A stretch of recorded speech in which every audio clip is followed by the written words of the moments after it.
Our time and absence demonstrations today are going to help us illustrate the more commonly used tasks in Workday for either our people leaders or timekeepers.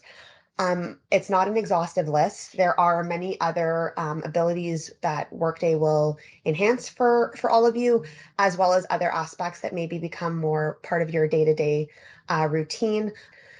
I want to call out here before we get the first demonstration rolling.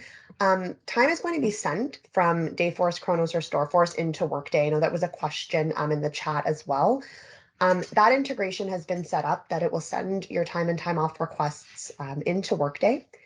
Once the time files run and the time and time off requests have been consumed by Workday, people leaders and timekeepers will have the ability to access Workday on Mondays to make any adjustments or corrections where applicable.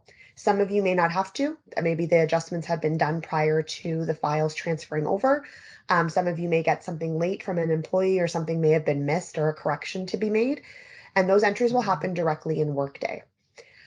We will go through a demo on how you can correct a time block. And right before we kick that off, I'd like to call out as well that the time in Workday will be the record of truth. So if any of your third-party systems need the records to be updated for the past week, the files will be pulled on a weekly basis.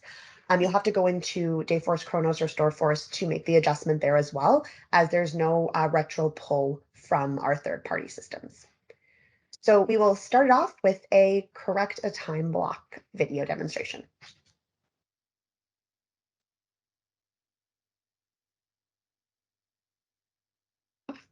In your search bar at the top of the screen, you'll type in enter time for worker and click the report option that comes up. You'll be able to search for the worker on your team or be able to write in their name directly. You'll also want to go to the week in which the time was missed and select OK.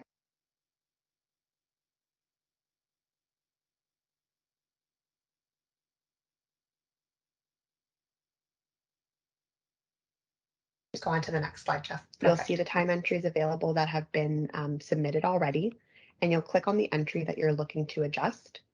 That will bring up an enter time window for the specific date, and you'll be able to see that the status of that entry was approved. The time type is their regular worked hours, and you'll see the in and out for their shift, as well as the out reason for their total hours worked. So if we need to change this and say, actually, they finished their shift at 2:45 and not 3:45, you'll update the out time and you'll click OK on the bottom of your screen. That will adjust the time block to show not submitted as you've made an adjustment to the timesheet. If there are any other time blocks that you need to make a correction for, you can make those corrections for this week before hitting the review and submit button. As a reminder, if you make any adjustments to a timesheet, in order for them to be captured and approved, you do need to hit review on the bottom right. It'll show you the summary of what's being submitted and then submit to capture your changes.